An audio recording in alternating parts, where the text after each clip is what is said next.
You know that feeling when the office lights are just too much? Like they're actually buzzing inside your head? Yeah, or trying to focus in a cafe and every single noise just drills into you. Exactly.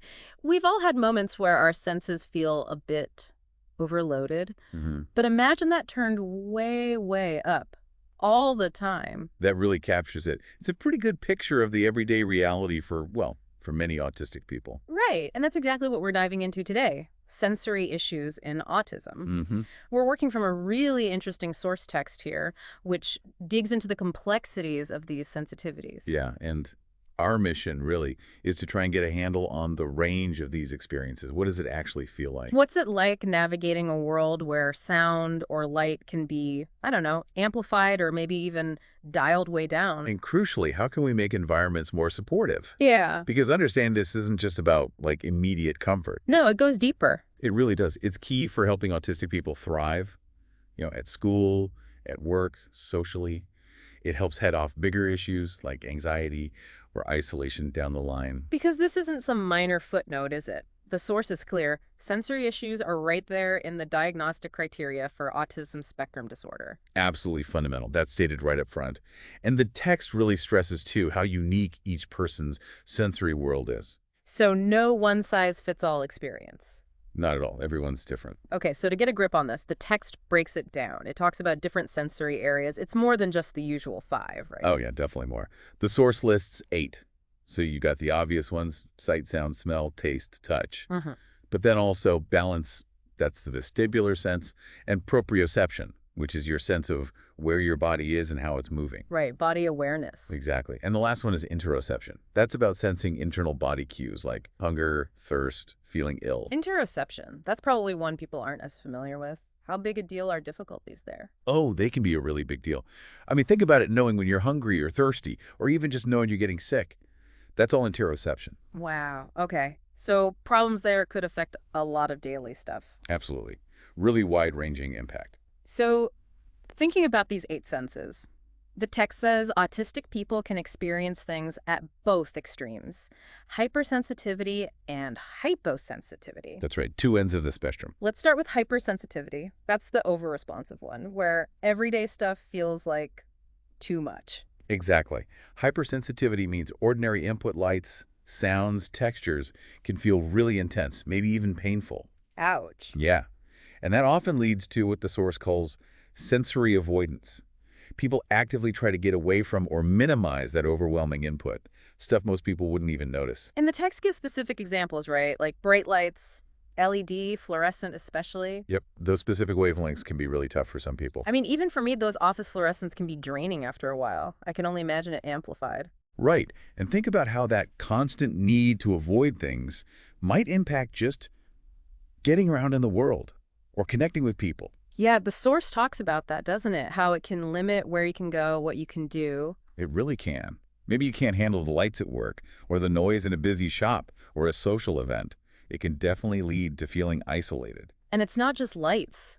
The source mentions sounds feeling deafening, smells being unbearable. Textures feeling scratchy or painful, tastes being way too strong. It covers the whole range. Which explains those behaviors the text mentions, like pulling away if someone touches you unexpectedly, Or covering your ears in a loud place. or being really particular about clothes, no tags, certain fabrics only. Exactly. And the source makes the point that these aren't just like quirks or preferences, they're often vital coping strategies. Necessary ways to manage in a world that feels too loud or bright or rough. Precisely. Self-regulation. Okay, so that's hypersensitivity. What about the other side, hyposensitivity? Under-responsive. That might be harder for some people to picture. Yeah, it's maybe less intuitive for some.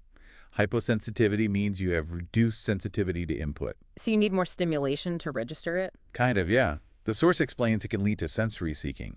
People might actively look for more intense experiences to meet their sensory needs. Like the example in the text of someone needing constant movement, always fidgeting, can't sit still. That's a classic example. Mhm. Or, tying back to interoception, maybe difficulty recognizing hunger or pain until it's really extreme. Huh, interesting. And on the flip side, it could mean being really drawn to things that provide a lot of input, super loud music, very bright lights, intense colors. So while the hypersensitive person might be avoiding the loud concert The hyposensitive person might be right up by the speakers, soaking it in. Got it. That makes sense. And those sensory-seeking behaviors, the text list, making loud noises yourself, maybe touching things or people a lot, rocking back and forth, Yeah.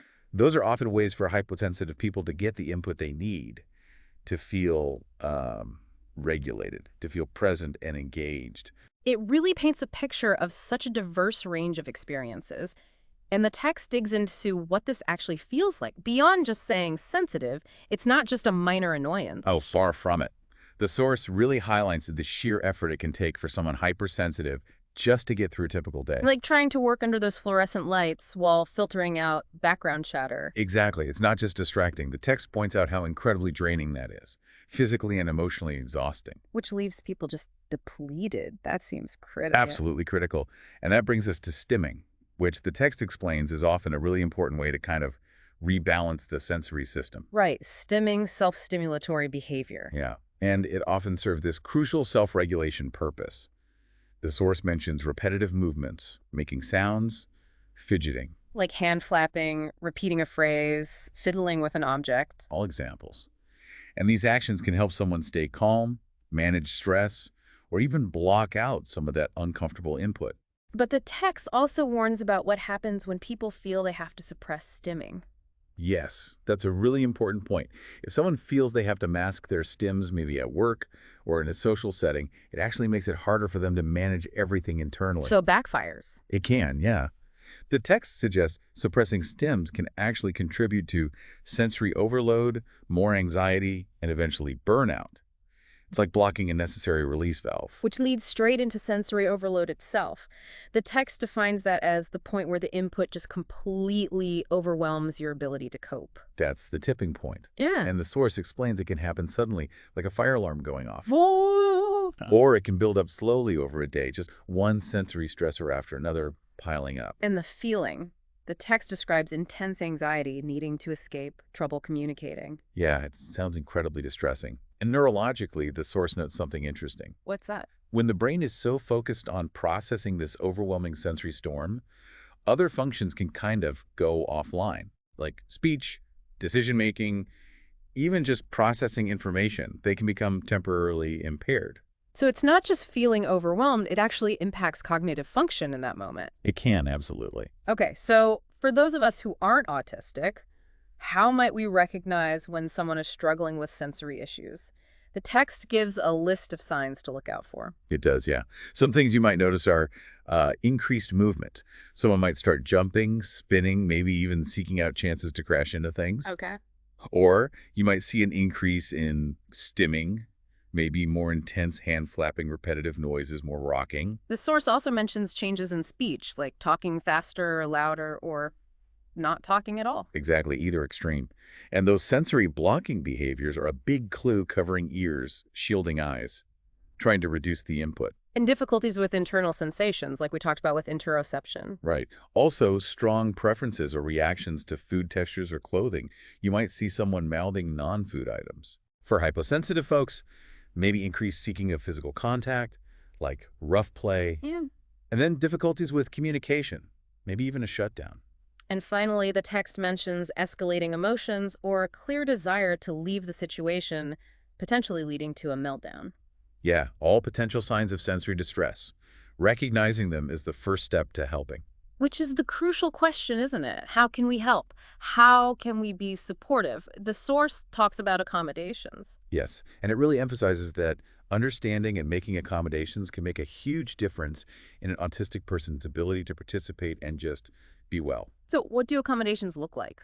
Modifying the environment, using tools. Both, yeah. Could be changing the physical space, providing tools or strategies, or even setting up routines. And the source rightly says accommodations need to fit the specific situation because needs vary. Okay, let's get practical. What are some examples for hypersensitivity? For light issues, things like light covers, filters, maybe letting someone wear sunglasses or a hat indoors. Simple stuff, often. Makes sense. What about sound? Earplugs, noise-canceling headphones. Offering a quiet workspace if possible, or using dividers to cut down on visual and auditory clutter. Good ideas. The source also mentions avoiding strong perfumes or air fresheners. Yes, being mindful of scents.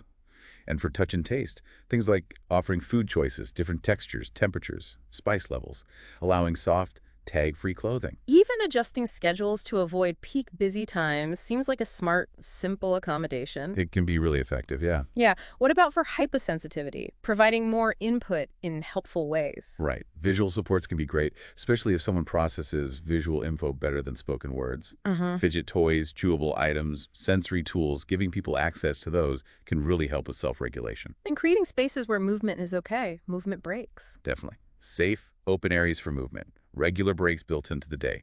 For taste and texture seekers, offering foods with strong flavors or varied textures. And the text also mentioned weighted items. Yes, weighted blankets, lap pads, vests, or compression clothing can provide that deep pressure input that some people find really calming and organizing. It's also important to remember people have rights here, right?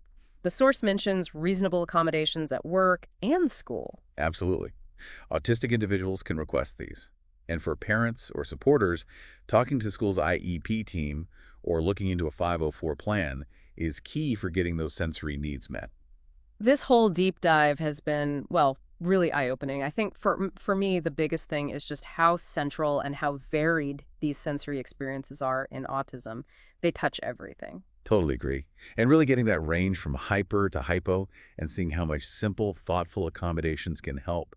That's crucial for making our communities more inclusive, more understanding. It really makes you think, doesn't it? When you consider how most environments are designed, kind of assuming a typical sensory experience, Hmm. what small changes could we make? Things that might seem minor to some, but could have a huge positive impact for someone with sensory sensitivities. That's a great question to leave people with. Yeah, maybe it fosters spaces that are just more comfortable, more welcoming for absolutely everyone. Definitely something to notice in our own surroundings.